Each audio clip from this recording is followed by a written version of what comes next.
আমার রূপটুকি ছোট্ট বন্ধুরা, আজ ভর দুপুরবেলায় বসেছিলাম একটু চা নিয়ে, তোমাদের সঙ্গে গল্পে, তোমাদের সঙ্গে কবিতায়।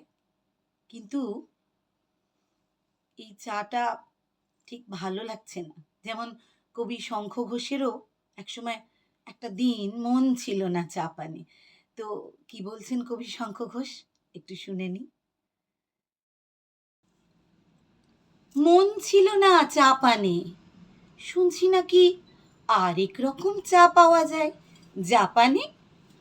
ভাবছি সেই দেশেই যাব, পায়ে হেঁটে নয়, ঝাঁপানে। কিন্তু যদি শীত হয় খুব, হিম পড়ে হাড় কাঁপানে। ডাইনে যেতে ঝাঁপান, যদি ছিটকে পড়ে বাঁপানে। কাজ নেই আর, বাসায় থাকি, কে যেতে চায় জাপানে।